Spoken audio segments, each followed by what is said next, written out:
And welcome again to another episode of the IRL Ventures Travel Video Creators Podcast. Today we have an awesome guest. I'm really excited. Christian Brim. Christian Brim is the best-selling author of Profit First for Creatives. I just finished all of this last night, took copious notes. It's a great read. He's the host of the Profitable Creative Podcast and CEO of Core Group, which is a financial services provider for creatives. So let's welcome in Christian. How are you doing today? I'm well, thanks. Thanks for having me on, Ed. No, thanks for being on. So I'm really interested in how you got into content creation in the first place and became a creator. And I know you have that kind of financial background and stuff. So how did you marry the two, and how did you decide to start a podcast and get into content creation? Accidentally. So I wrote the book, published it last year. There went that gain drop again. Yeah. We've been having issues with the gain all day. Yeah, I don't know, but you can still hear me, correct? Yeah, I can hear you. Okay. Yeah. So to promote the book, I went on podcasts that I thought that the audiences would, like the book. Mm-hmm. And nothing against the podcasts I was on. I just didn't like the conversation I was having. And so I just said, well, I'll start a podcast. And really, I had no experience, no really intent, no strategy, nothing. I just said, this is what I want to talk about. And so I'm going to start it. And so it was accidental. Now sitting a year later, I'm really thinking more in terms of maybe going into the second season being more intentional about the strategy, like mostly around the programming the guests. Like it's been very haphazard. It's just kind of like whoever came to me that wanted to be on the show via Podmatch, I'd screen them, but then I would go find people that I thought would be interesting to be on the show. Yeah. I went to an event earlier this year, and this speaker, I found her fascinating, and I went up after the show or her presentation. I said, "Would you come on my podcast?" And thankfully, she said yes. But she was a CIA agent that turned into a movie producer. And I'm like, I gotta get more of this, right? Interesting.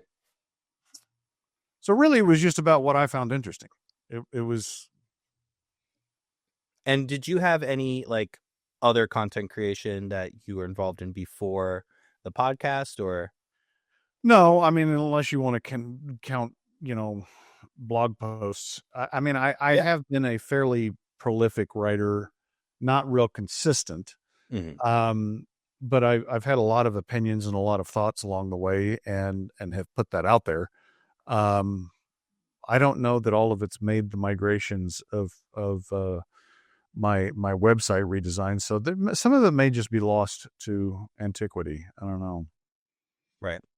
Well, no, that's awesome. And definitely, I mean, the thing is having control of the conversation, right? That is an excellent reason to start a podcast. And, a lot of the best podcasts come from a place of, hey, this conversation isn't happening. Why isn't it happening? I can have this conversation, so let me start it. That's kind of the situation with my podcast as well. But yeah, so getting into, your book a little bit.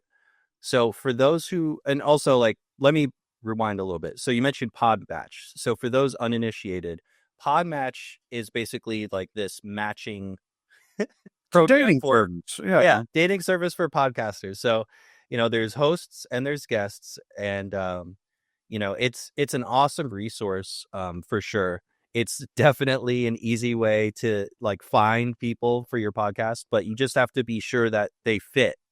Right. And so that's the thing is for me, I actually turned down a lot of people on Podmatch because I have such a specific niche. Yeah. Have you had any luck going and finding people on Podmatch? Not necessarily. I Yeah, think it's usually they basically like every 24 hours they give you like your three matches, yeah, and then you can basically swipe left or swipe right. But so like you can match or pass, and then you like it's good because you can choose like, okay, yeah, I like, for example, me, right? I have travel video creators podcast. So if there's a potential match when they're still trying to the algorithm's still trying to learn you, and it's like, oh, this is like a beauty influencer person, and it's like, well, that's not really a match because I don't talk about that, right? So I don't right. think it would be in either of our interests to have them as a guest. So you Clearly, can mark just like, look at this. yeah, you can mark like, okay, I don't want to be shown like beauty influencer people from now on or whatever, and you can do that. So for those people thinking of starting a podcast, it's a great resource. It's $6 a month, just to get the buy-in. I think that's good. The Well, and they do have and I'm not here to pitch Yeah, Podmatch. I've had Alex on the founder on my show. And his is a fascinating story. They do have an affiliate uh, yeah, where you can get paid for being a guest or having certain guests on, so yeah. it can offset the cost. But what I found that was a good use of it that I didn't think of for a long time is getting getting me on shows as a guest as opposed to I approached it originally as a host Hmm. and trying to find guests, but I think Alex said the ratio is like 40-1 of guests to hosts. Oh wow.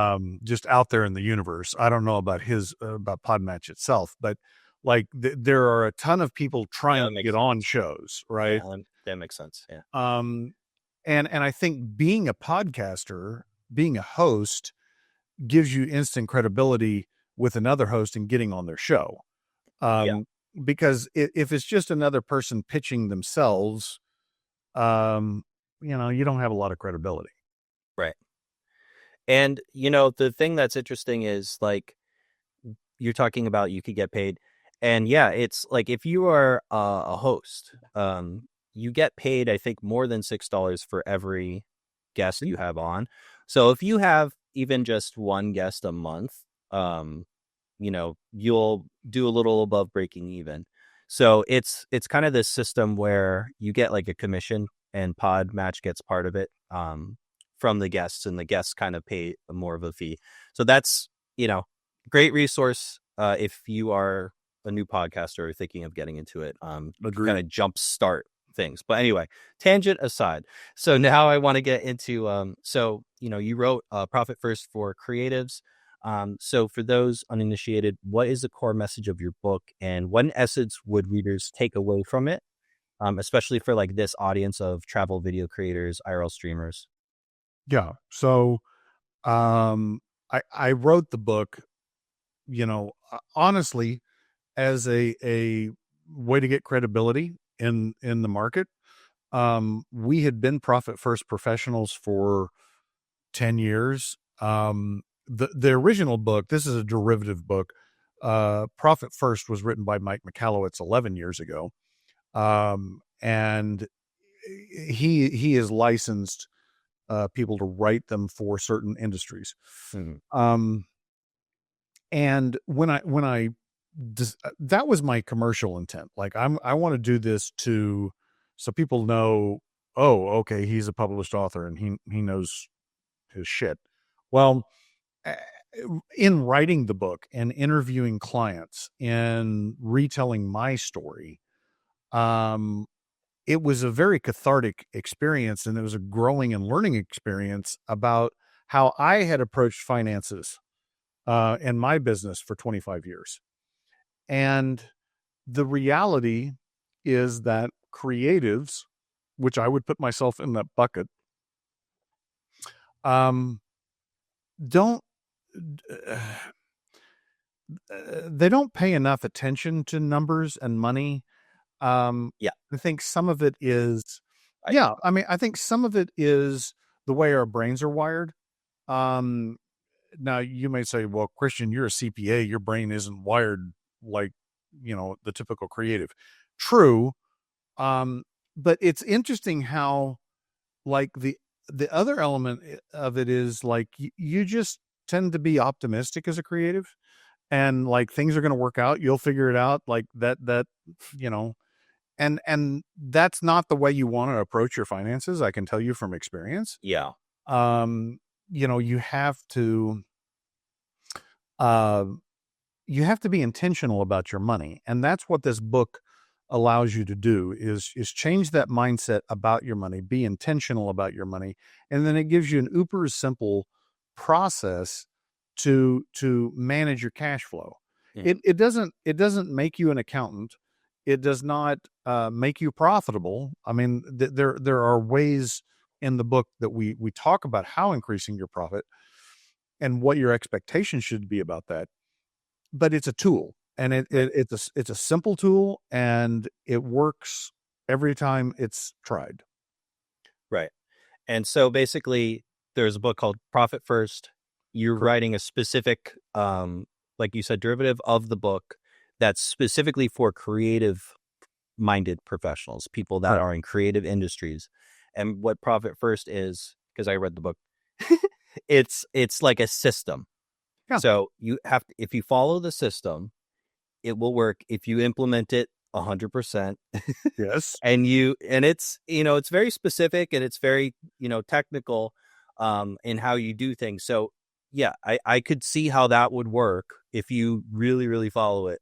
I think the thing for creative people especially is it's hard to follow a blueprint and a recipe, right? We want to do jazz, not like classical Yes. music. Yeah. So I think that's why a book like this is actually important for people in the creative industry. And I want to take it a step further because, as you know, like we're the podcast that we're on is for like specifically travel video creators and IRL streamers. So can we like conceptualize this in a very specific way for like this audience? In the book, you talk about solving client problems. Mm. That analogy, works for editors, videographers, sound designers, those kinds of creative industries, graphic designers. But what if you're like the on-screen talent, right? What if you're a live streamer? Then your, customers, quote unquote, are your viewers and sponsors, right? Since those are the people that you get money from as a live streamer or YouTuber or any kind of on-screen talent online, right? Is that kind of my way of thinking about it, like translating it? I think yes. It, uh, yes, I think you've described it very, very well. So one of the influences in writing the book is my younger daughter, who is a figurative oil painter, and she graduated college with a degree in public relations, I think. Uh, Pretty sure she never went to class, and she had a job out of college, and she said, "You know what? I want to go paint for a living." And I'm like, "Okay." I mean, she'd had a couple of painting classes. She had painted for a few years, but nothing what you would say would be like Right. prepare you to do it for a living. Mhm. And she went off on her own, moved to Dallas, moved to Hollywood, and spent 4 years before she came back to Oklahoma and continued her career. And it started with this conversation. I said, okay, me being dad, me being an experienced entrepreneur, my initial question was, okay, well, who's going to buy your stuff? Mhm. How are you going to price it? Like, how are you going to market it? Right. And she finally got frustrated with me at, I think she was 22 at the time. She said, I don't know, Dad. I just want to paint what I want to paint. Right. And I'm like, okay, good luck.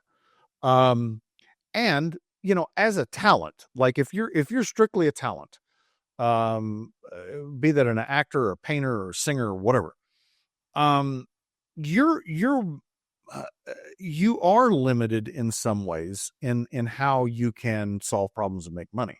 Mhm. Um, However, I would say that applying your creativity to understanding the business model of like music or, Right.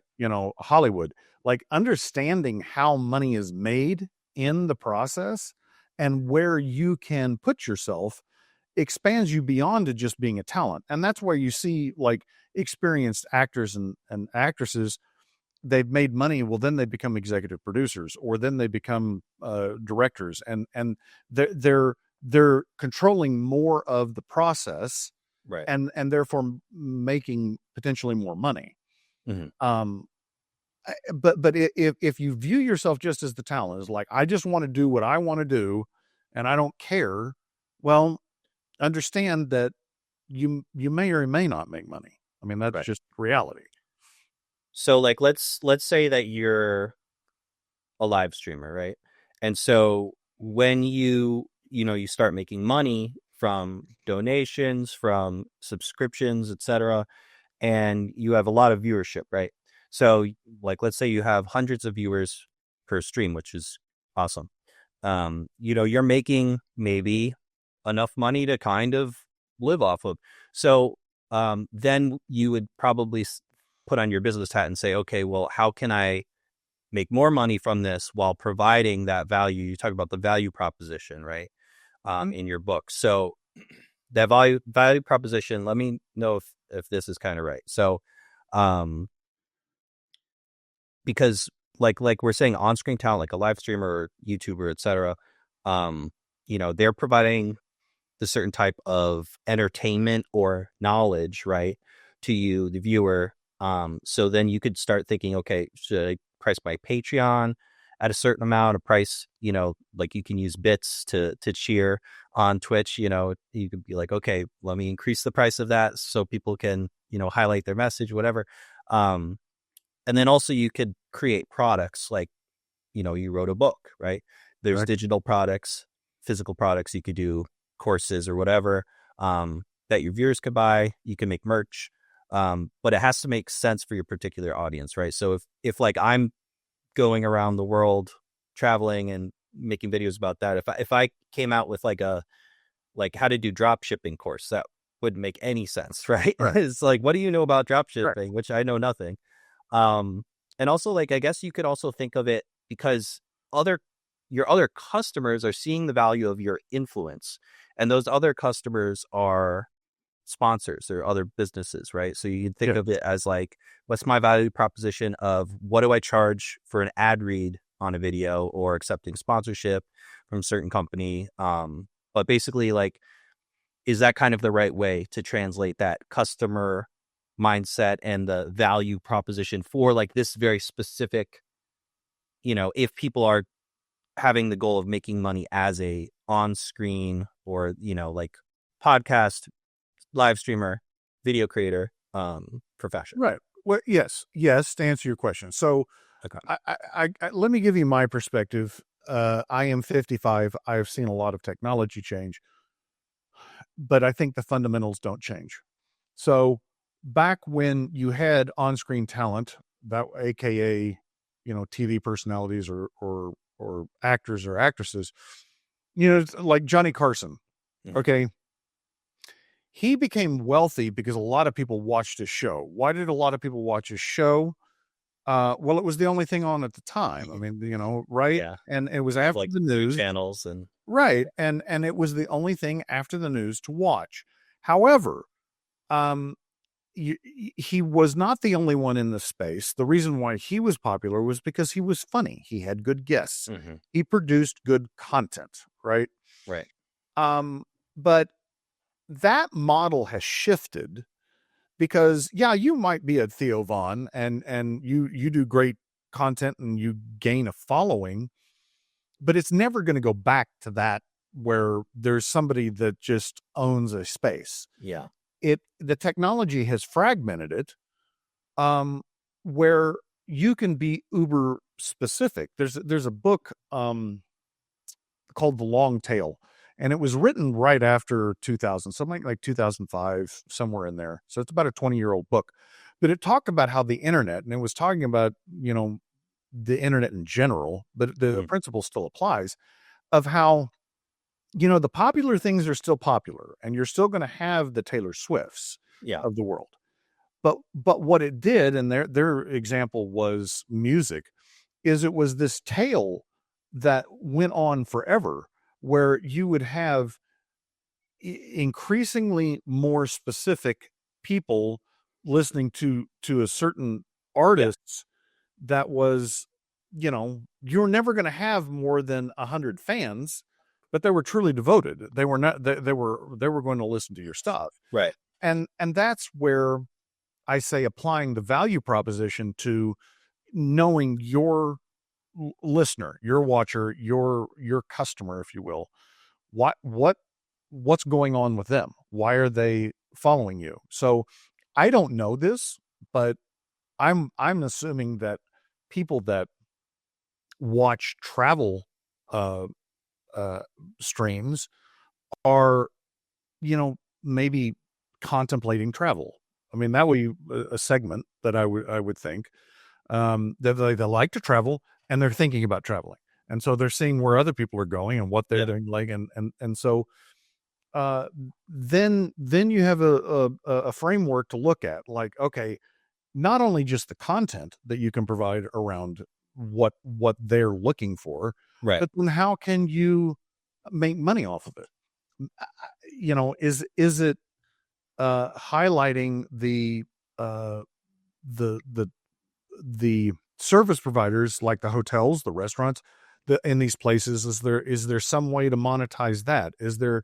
I love the idea of product. I mean, like, you've come up with a product for your customers, and that's brilliant. That is exactly what I'm talking about. Okay, cool. So, yeah. And then the other thing is like basically not just taking any um opportunity that comes to you, right? And like I think you talk about that in the book. So, it's very tempting when you're a newer content creator, if a sponsorship comes your way or something that you're like, ooh, um, but maybe it doesn't fully fit, or maybe the terms aren't great or whatever. So it's like, it might make you money short term, but in the long run, it may alienate your viewers and cause your viewership or credibility to drop.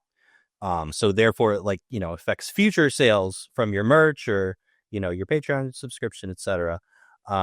So that's another thing I thought was really good to think about. So the other thing that I find really interesting is like the concept of, your different bank accounts. So in the book, you talk about having, like, setting up different bank accounts for different purposes, which I think it's a very, for me, I'm very visual. Mm-hmm. And it's hard to conceptualize things of like, okay, if I have this big chunk of money in my bank account, like, okay, how much is going to go to paying taxes? How much goes to Yes. this or that or whatever? How much profit do I take home? So that was like really big. And I already started doing that a little bit. I have Ally Bank, which Yes.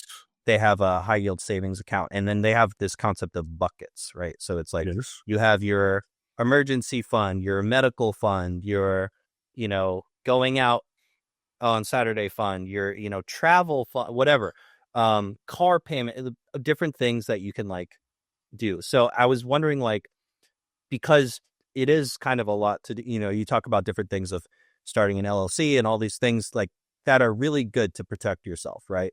Uh, Yes. but if you're just getting started, could you kind of train yourself with like something like Ally, or something that where you don't have to create different bank accounts and open up these different things, so you can like kind of get used to that mindset? Or is that like not fleshed No, out enough? no, that works. I think the optimal solution, which I referenced in the book, is Hmm. our partner RelayFi. Okay. And they're not just ours; they're Mike McAllowis's partner. That they partner with all of the Profit First Network, and it's interesting. RelayFi actually came into be. I mean, they're a finance, um, a fintech software. They're not the bank. They sit on top of the bank. I think probably like Ally. I mean, I don't think Ally's a bank. I think there's a bank underneath it. Anyway, Right. they designed the software for accountants, which is fascinating to me. They designed the product for accountants, Yeah. and so they saw the partnership with Profit First as making absolute sense. And you do have individual accounts, which they don't charge you for. You can have up to 20 accounts for free. But here's the thing that I really love about RelayFi is they automate the profit first process of allocation. So all your money goes into one bank account, that's your deposit account, Right. and then you have predetermined percentages that you move money into these other accounts from which you spend, Okay. and it's automated. So So you don't have to physically go in and be like, no, okay, let me calculate how much is that, and then how correct. much do I need for the taxes, or It does it by percentage, whereas every other bank does it as a flat amount. You can automate transfers, but they're dollar amounts. The right. Real does it by percentages. Um, and then you can have uh, a debit card for each account. So it's not a credit card, but like you say you've set up 20 accounts because you've got 20 expense categories, and you're like you've got a debit card. If the money's not there, you can't spend it, Right. right? Now, can you go transfer money into that account so you can spend it? Yes, but it to me it's a guardrail. It's a trigger. Yeah. Like it's a red flag if you start manually moving money with profit first. It means something's not working as it should be. Right. And that's Everything should work kind of as a system. correct. We talk about systems. You don't have to, so you can keep creating. You don't have to worry about that stuff.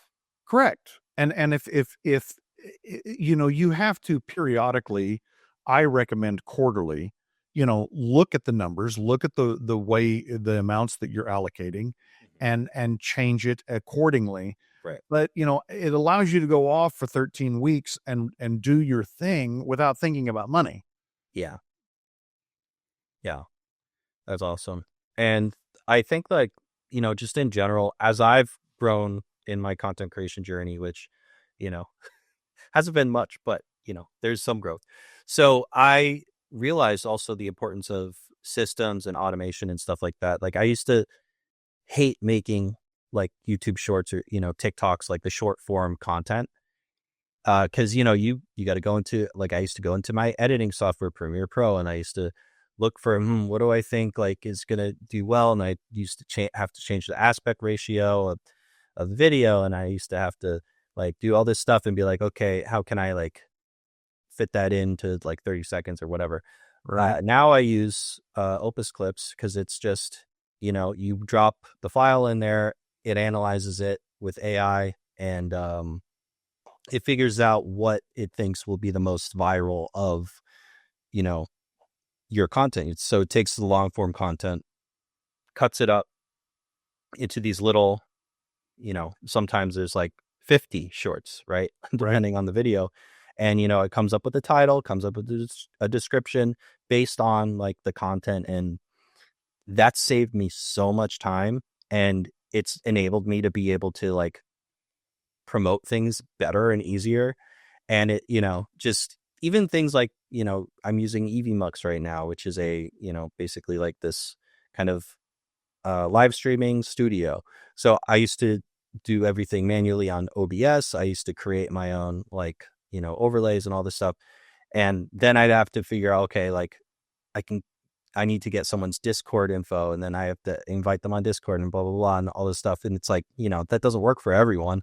Especially when you're talking to like some people have like really spotty internet connections halfway across the world. So, this is like another example of just how I can simplify things, because I send you the link, you're in your browser using it, right? You don't have to download anything, you don't have to sign up for anything, and boom, you can go, right? So it's like identifying those choke points that are like, you talk about the 80-20, right? So One of my like, favorite subjects. yeah, so the 80-20 principle, basically like you want to do the 20% of the most important work and automate or delegate the 80% that is not, the most important creative work, right? Because if you're creative, like you making like you like designing, okay, what's the concept of this video? Let me go out and shoot it. Let me whatever. So it's like maybe you outsource the editing, or you outsource the, social media aspect or whatever. Or you automate it like the Newsletter. software, Yeah. right? Like, no, you're 100% right, because the Pareto principle, most people call it 80-20, Mhm. is an is an axiom of human behavior. Right. It shows up everywhere. Mhm. And it essentially says some small percentage of work produces the vast majority of your results. Yeah. Okay. That's the core. That's yes. And the part that I left out of the book and I don't discuss very often, but there's a theory, I haven't seen any proof in it, but it sounds right, that there's also a small percentage of work that you do that's actually counterproductive. Right. You Right. know, I believe that. it's more of a bell curve than it Yeah. is a straight curve, right?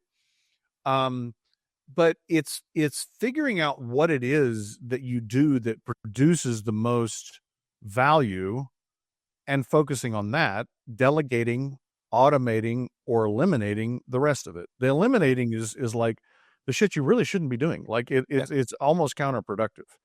But the problem with the human brain is that we're wired for predictability. And what happens when we move as creators into the unknown? Um, the things that we're not sure what the result's going to be. Like creators live there, right? Like that's what we're about. But the problem is your brain does not like it. Yeah. It's hardwired against it. And you know, some people, I don't I don't know about creatives, but people that are averse to this type of thing will actually manifest physical um uh Reactions. symptoms, right? Yeah. Yeah, like they'll get sick to their stomach or whatever because they're going into the unknown. Yeah. And so what does your brain do? It slots you back into that 80% of work because it's a predictable. We know when Right. you sit down to do this, this is what's going to happen. And that's where your brain pushes you. Mm-hmm. And it feels like you're being productive because you're doing something. You're exactly because Yeah. it's predictable. Yeah. Yes. Yeah. I push this button and the dopamine flowed out. Okay, Yeah. I'll keep pushing this button. But you can really get someone else to push that button, so you could push the button that's gonna Exactly. give you more money. And Exactly. yeah, Well, that's the thing is you push the button, you don't know what's going to happen. right. And So yeah, that's true. You take a risk, it could flop, or it could, but you have to iterate. You can't do the same thing all exactly. the time, or else you stay stagnant and you fall behind. And then that's not creative. If you're a creative person, you have to feed that side of your brain basically. So you have to do the creative work if you truly like the center of a creative business. And you also talked about with the 80-20 principle, Pareto principle, about pricing as well. Mm. So I think Another favorite topic of mine. yeah. So you gave an example of like a video editor who, um, is talking about like underpricing themselves and undervaluing themselves. Because if I can undercut this other guy, then I'll get the work, even though, maybe what I'll produce is going to provide more value for this client than the other person.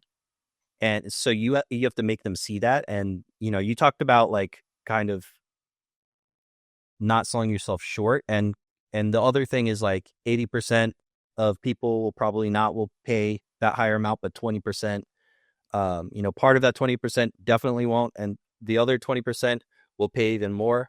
Right. So if you could talk about that, I thought that was really interesting. Yeah, and this is not my work. This is Gary Marshall's work. He's uh, even older than I am, and one of the OG Google Ads people. Like he could it could be argued that he didn't invent it. I mean, like Google invented it, but like he's the one that really maximized it. But it's all based upon and the interesting thing is he's an audio engineer by Could you say that name again? You broke up for a second. yeah, Perry Marshall. Perry Marshall. Thank you. You kind of turned into a little robot for a second. Sorry. You're back now. So his concept is, the amount of value that you can deliver is a curve. Mm-hmm. And, if you take your solution, 80% of them are going to view it as a commodity and they're going to pay commodity prices. Okay. 20% of them are going to really perceive the value of what you do.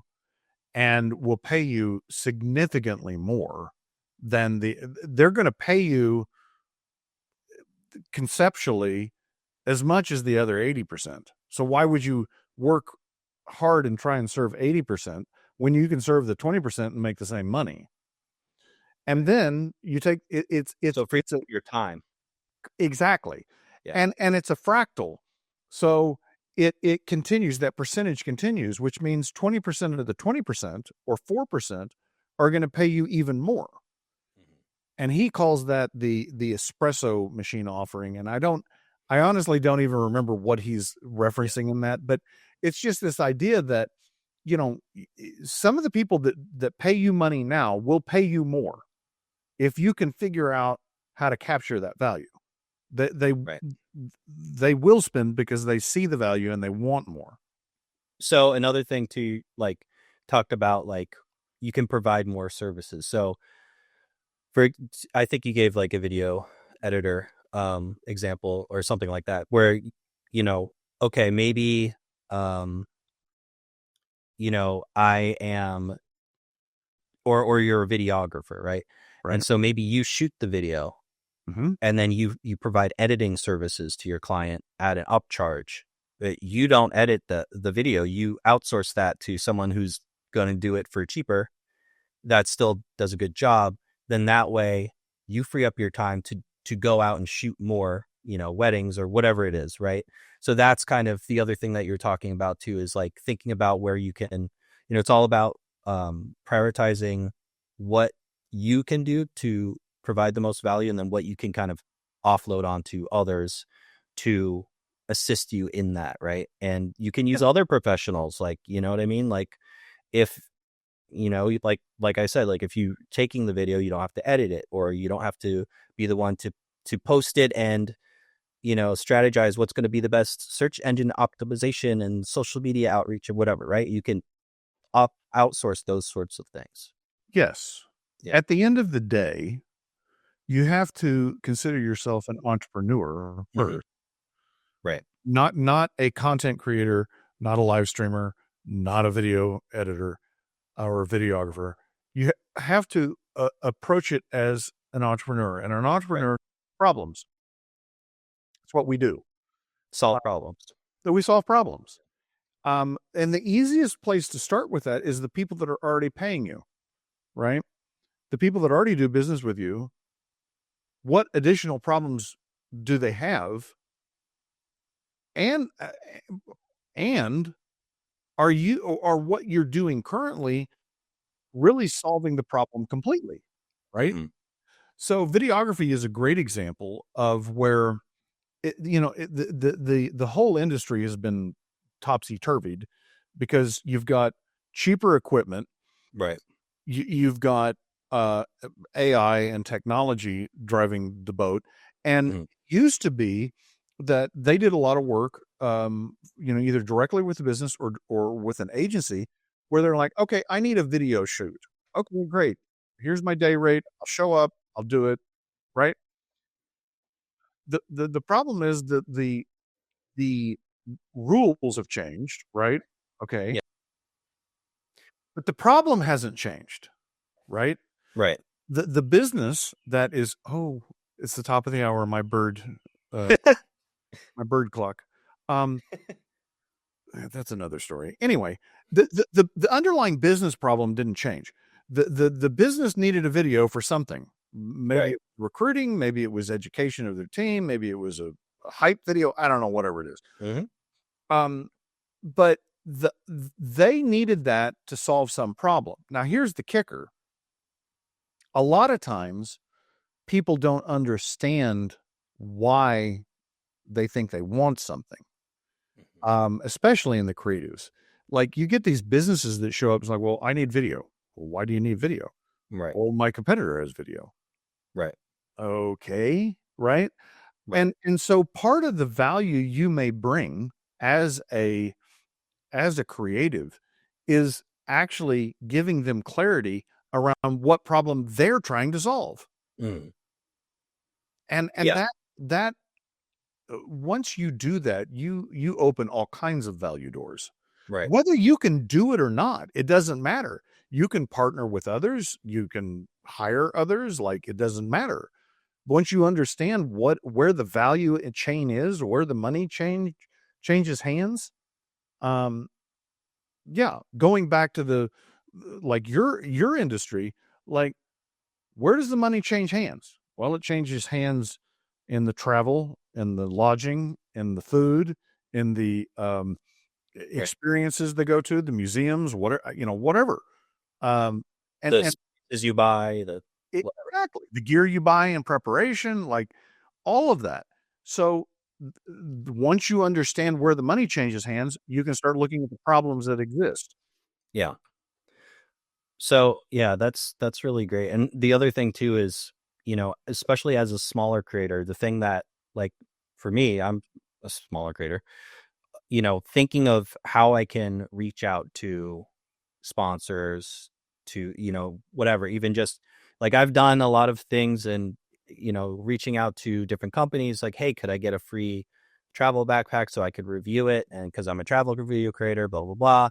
And, usually what I get back is, oh, here's an affiliate code, right? You get a percentage if someone buys it, right? But I don't have the kind of audience that's, you know, ready to buy those things yet, right? So how would someone like me try to value myself in that sense of, like, to sponsors of different companies, to get, ad sponsorships, or to review a product for free, or anything like that, right? Use their service. Maybe if they do, like, that's probably, you'd have to have a lot of influence to, do some sort of travel agency thing where they pay for you to go on this Right. trip, and you'd be like, wow. So how would I get to that point? Is it just kind of a sense of getting more viewers, and then, like, how do I address that customer, quote unquote, problem, the viewers? What do they want? So that once I get those eyeballs and ear balls, I can get the sponsors, because then I have the numbers, right? Is that Right. kind of the right thinking? Potentially, I think it is about writing, asking the right questions. So if you flipped it on its head Mhm. and say, okay, well, I don't have the listenership, right, to go get the sponsors. Okay, why not flip it and say, okay, how can I solve the problem of the sponsor, Right. the problem of the listener? And you're not going to go to Delta Airlines Yeah. and even get them to listen to you, right? Yeah. So finding a smaller, I mean, like, again, it could be, and I don't have the answer. I'm just throwing out ideas of how to Yeah. question. Um, if it's, I'm going to, so we're going, my wife and I, next month, we're doing a road trip to the Grand Tetons, and we're going to go through Awesome. New Mexico, Colorado, Wyoming, Utah, and Arizona. Okay. I sat down to plan this trip, and all I got was hotels. And I used one hotel provider because I didn't want to try and figure out, Yeah. Yeah. Exactly. right? Yeah. Okay. But nothing else in my trip is planned. Yeah, okay. I'm going to show up and look at maybe TripAdvisor for restaurant recommendations, or, whatever. Yeah. But there are a whole bunch of things out there on this trip that I could miss because I don't know, right? Mhm. But if I knew someone that regularly did travel content, Yeah. and I'm like, what did they do when they went out to the West? And Mhm. what did they see? And right, that's the power. And so then I'm going, and I'm asking these places that they went, that they recommended. I'm going to them and I'm saying, how can I help promote you? Right? Right. You're flipping it around. What's your problem? Well, I'm this small B&B in Colorado, and I can't get in touch with people. Okay, and you're saying, well, that's great, but I don't have a whole bunch of listeners that are going to Colorado, Mhm. but you've got a whole network of others that, like, you've started this with this podcast, right? So you've got now a community of other people that are like-minded. Is there a cohort? Is there a way to Yeah. You see what I'm getting at? So it's just about framing the question. It's Right. not that you have the answer. We don't have the answer because the problem exists. You're not trying to replicate something that's already happened. You're Yeah. trying to find the problem and come up with a novel solution. Mhm. Yeah. So another question I came up with while reading your book is, there's that whole section talking about, write-offs, and I'm very much not a It's tax the Schitt's minded Creek person. meme. It's a write off. Yeah. Sort of. So if you're a content creator, right? So like let's say for example, let's do an example of a food reviewer or a travel creator who does food reviews as a part of like let's say, I made a video where I went to Hawaii, and I reviewed different meals that I had and stuff like that. It's like, or if I'm on live stream and I just, if I'm streaming for 6 hours a day and I go to this restaurant while I'm streaming and I'm interacting with my chat and I'm talking about the place where I'm at and, oh, this food is good or whatever. And, can I, write that off? Or if I'm, if I get an Uber somewhere and I'm on stream, or the Uber is taking me to this location that I'm going to film for my YouTube travel video or whatever, can you kind of count that as business expenses and those kinds of things? Or is that stretching it, right? Because like when you're live streaming your life, then it's like, well, everything is a write-off because blah, blah, blah, right? Yeah. I mean, we've run into this with content creators Yeah. at core. And the problem is it's a new area and it's a gray area. Mm-hmm. So, we had one client that got plastic surgery Right. and she was doing content to promote the provider. Yeah. You wanted to write off they wanted to write off their plastic surgery. Okay. Like, Did she pay for it or was it provided for free? I think it was at a reduced cost, Okay. right? So she actually spent money, so she wanted to pay it, write it off. Right. Our assessment, and it's an opinion based upon what the IRS says, Right. is probably not. Like, Okay. at the end of the day, the IRS has a very vague term written into the code called ordinary and necessary. Okay. That's that's the two things that have to rise to the level to be deductible. Okay. Necessary is probably easier. Ordinary is where it's hard with content creators because it's all new. It's like, well, what is ordinary? I don't know. If you're a travel streamer, I think that absolutely all of your travels a write off because that you can't. It is 100% necessary to produce your content. If you don't do it, you don't produce content. Now, Yeah. where the IRS could ding you is if they come in and you're like, well, you're not making any money. Like there's no real profit intent behind this. You're just Right. out traveling and writing it off. There's no income, there's no profit. And really at core, we're not looking, and I understand this mentality. Nobody likes to pay taxes, right? I get that. Yeah. Our intent is we want you to make money and then have you pay the least amount of taxes possible. Yeah. We're not about how to make your lifestyle write off. That's not Yeah. what we're about. That's the point is making money. So Yes. you got to, yeah. Cause you also talk about like how some, tax professionals might be like, well, I talked to them and they said that if I could buy this thing and I could write it off, but it's like, yeah, but do you need to buy that thing? Because you're still spending that money, right? Could that money be used to, Yeah, that somewhere happens. else more effectively, right? Yeah, that's if you have an accountant who their tax advice is, well, just go buy some new equipment or, spend some more money, that is run away from that person because that's not tax advice. Yeah. That's laziness. Mm-hmm. Because if you don't have a business intent to spend the money, don't spend it. Right. It's like getting a coupon to go buy something. You get a 25% or a 30% coupon because you get a tax deduction. Yeah, but did you need it? I mean, you still spent the Right. 60, 70% of the money. That money's gone, Mm. right? Yeah. My favorite answer to that is, well, yeah, just write me a large check. I mean, that you can write that off. Just write me a check. Yeah. I remember there's a one time my grandma bought cat food. Or no, it wasn't. I think it was kitty litter or something. And we didn't have. I lived with her at the time. We didn't have a cat. And we're like, why? What? Why'd you buy it? It was on sale. It was so cheap. Someone can use it. It was like, wait, what? We don't have a cat. What? Yes. No, Yeah. I mean, and that's the weird machinations people get in their head. I mean, Yeah. it's like, and if you're set on like I'm not paying taxes, Mm. well, that's the kind of mindset you get into. It's like you end up with a bunch of you don't need, no money in the bank. Well, yeah, you know you don't owe any taxes, but you don't have anything. Right. So Cat litter. yeah. So getting back to the core of the question. So okay. So like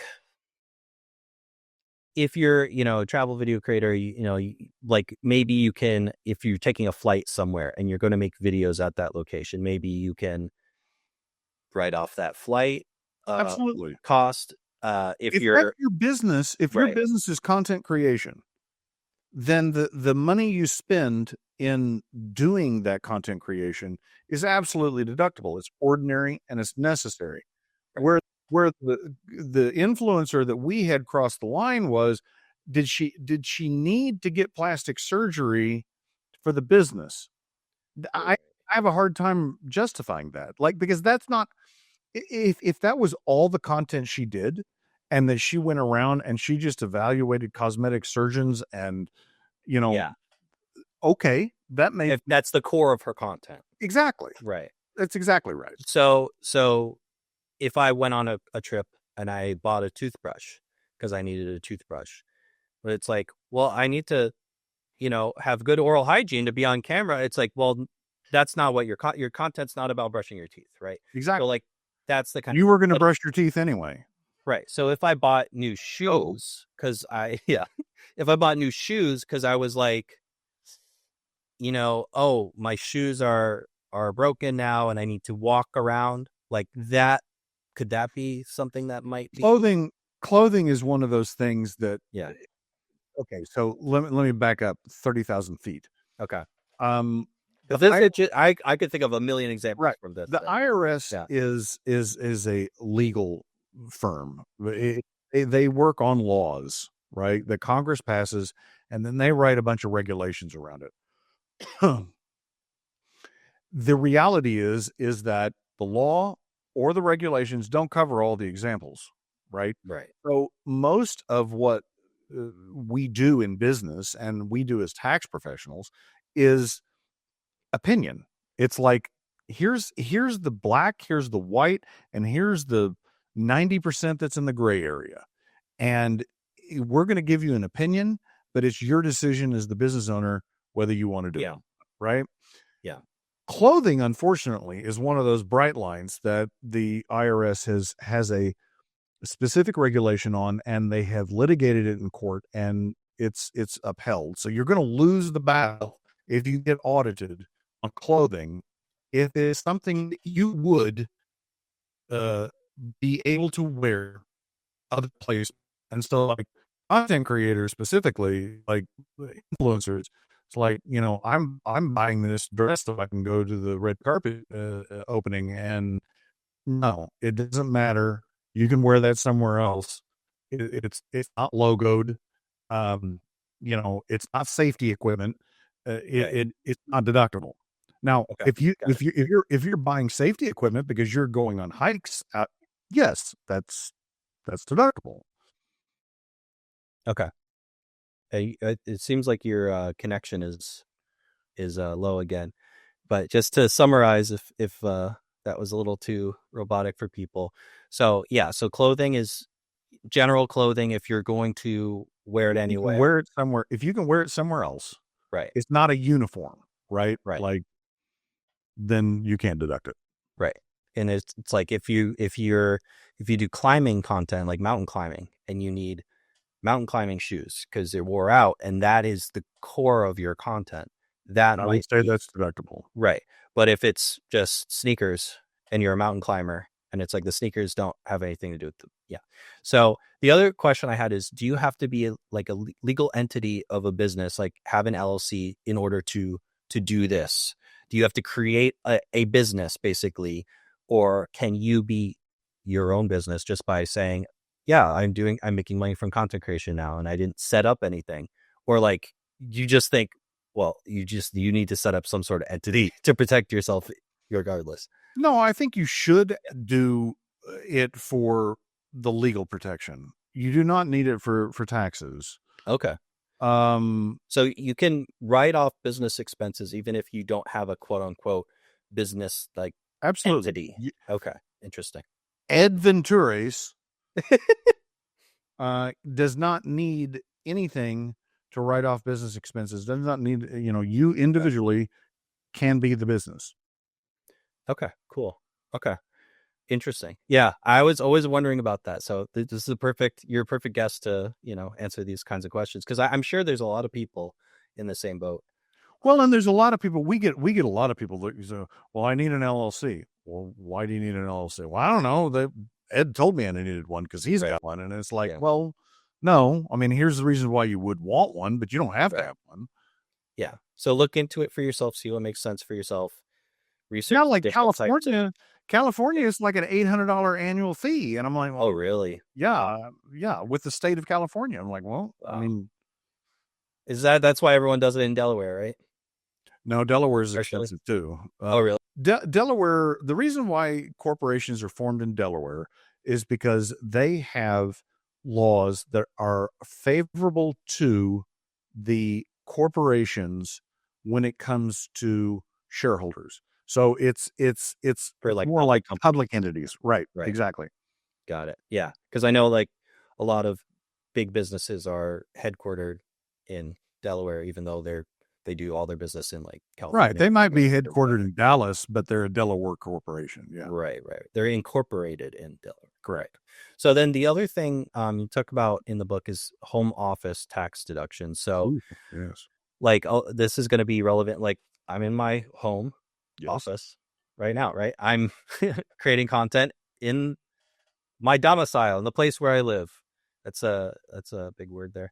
But yeah, so it's like, I also edit content in my home, right? So it's like where's that line? You know what I mean? Like if you work from home, like, where is that line? Like let's say you're a travel creator, you're doing most of your content traveling in other places, but maybe, your mail for your business goes to your home. Do you have to actually do like a significant amount of like work there, or can it just be like your office headquarters? Yeah. So I'll go back to the 30,000 foot. Right. I've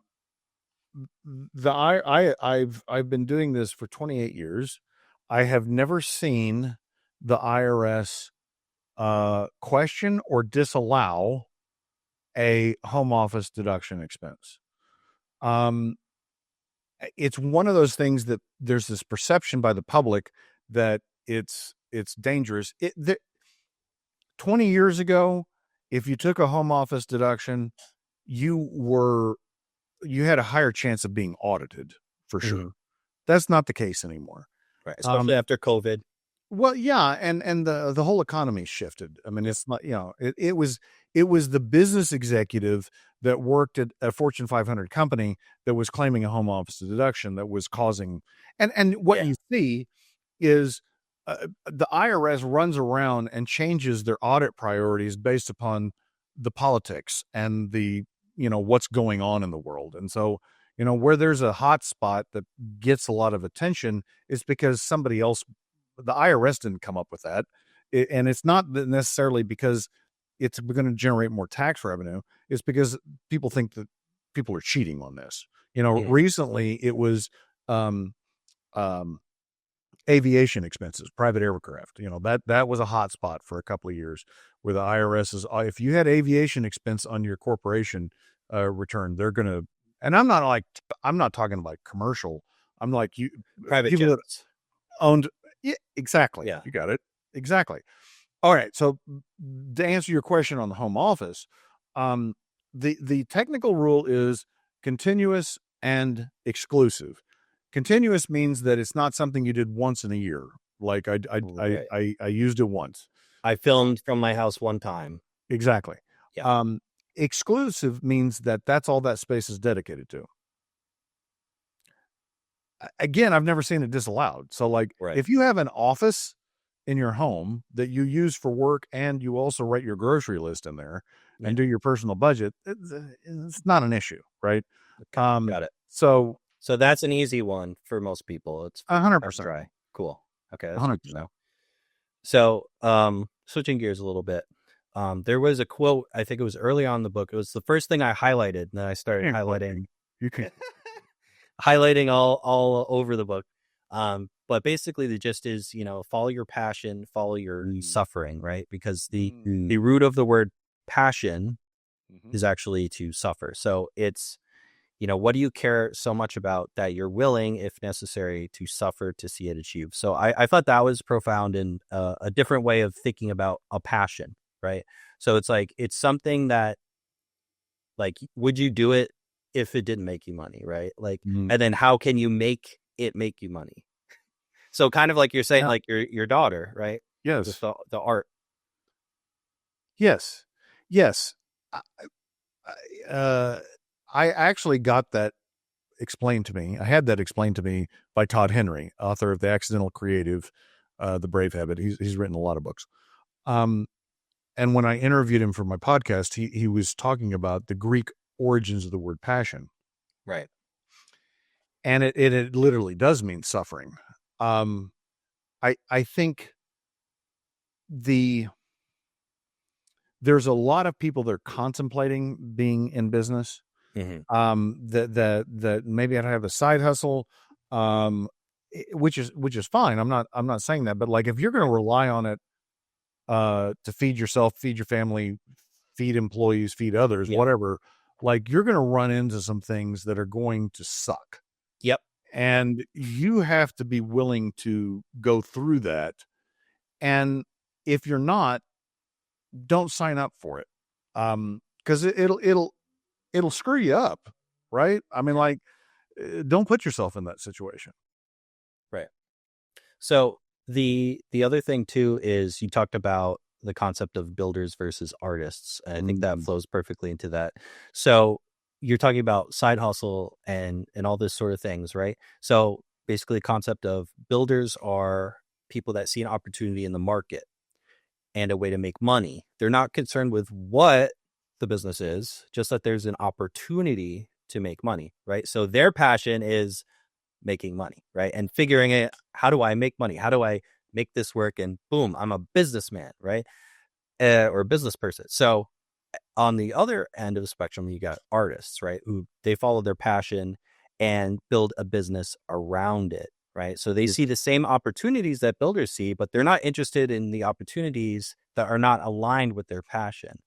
So I thought that was also a really interesting way to kind of break it down and see, okay, what are you? Are you a builder? Are you an artist? Like, where do you want to, like, where is your passion? Is your passion in doing like business work? Which some people it is, right? They're really good at business. They're, Yeah. Or are you like, I love making videos. How do I make that into a business? And I see Yeah. this opportunity, this little niche that, oh, this isn't being explored, and I could fill that hole and be creative and make money from that. Yes. And I think, that was another Perry Marshall statement. He's the one that described me initially as an artist instead of a builder, and I took affront to it. And because I thought artist is what my daughter does, and it requires a beret. I I I actually have this clarity that I'm going to give you live on the show. I now don't think it's a continuum of builder versus artist. I think it's a scale of your passion.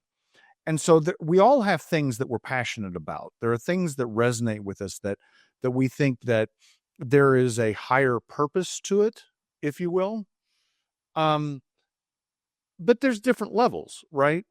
And so your highest passion are the things that you are willing to do for free. You do for fun. That's Right. and yes, maybe there is a way to monetize that and make money on it. But I think rather than focusing on like I've got to be able to make money with this thing that I would do for free, is there something that is a little down the passion scale that maybe you wouldn't do for free, but it still really resonates with you, that might better align with a business opportunity? I give you an example. I was having lunch with my daughter, the artist, last week, and she's been doing this for 7 years. Yes, 7 years, and she's reached a level of success. She's had multiple studio shows. She's had international sales of her original art. And she's sitting there having this kind of an existential crisis, because it's like, it's not what I thought it would be. And I don't know if I want to continue on down this road. Right. And she and I were having this conversation. She also teaches painting. Okay. And she loves teaching. She's taught at schools, private schools. She's taught teaching art, and she's done it as team building events for corporations. And I said, here's what I see. I said, you can do whatever you want with it, but here's what I see is there are a bunch of companies out there that need to have their employees unlock their creative brains. They don't even think that they have a creative bone in their body. That just part of their brain is asleep. Can you do team building, education in a way that incorporates art, but it's for a business purpose? Like you're showing these employees how to unlock that potential in their brain. And she talked to her business partner, and she called me back the next day, and she goes, I talked to Taylor about this, and that really resonates with me. So that's not her original passion, right? But it's something that she learned that she was passionate about, and how could she incorporate it and do something that makes money? It's more about redirecting your creative energy. It's not that you can't, I'm going to do this and I'm going to get paid for it or not. That's great. That's fine. It's, can you repurpose your creative energy in a way that's something that still resonates with you, that you are passionate about, that you would suffer for, Right. And be able to make money with it. Right. So basically, like you're talking about, creatives have an idea that, I can create something soul sucking to me and make money, or do something soul sucking to make money, or do what I'm passionate about and starve. But your point is that, you can do what you're passionate about. It's a false choice. Right. And make money. You have to see the opportunity there. Correct. Awesome. That is correct. Yes. Okay. And thank you so much for coming on the show. I appreciate it. Anything else you want to talk about while we're here?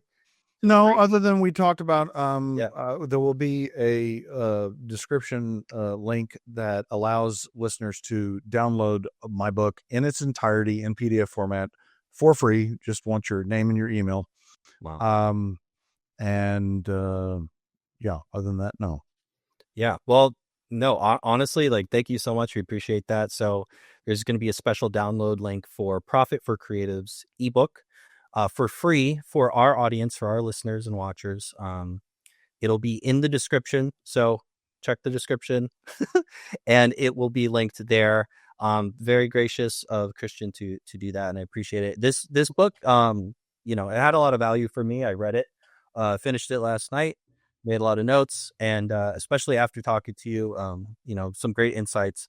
So I recommend you check it out. It's free, like we said. So that link will be in the description. It also will be pinned in the resources in our Discord. So if you want to join our Discord, there's a lot of value for you there. I'm always putting new free resources for creators specific to travel video creators and IRL streamers. We have the resources page in there on our Discord server. But if you want to check out Christian, christianbrim.com, ChristianBrim.com. All the info there for the podcast, for Profit for Creatives, for the core group, his creative financial agency. But yeah, and you can check him out there and follow everything over there. So again, thank you so much, Christian, for being on. Thank you. And I really appreciate it. I had a great time. And check out Profit First for Creatives. Link in the description. There's no excuse. It's free. All right. No excuse. All right. Thank you.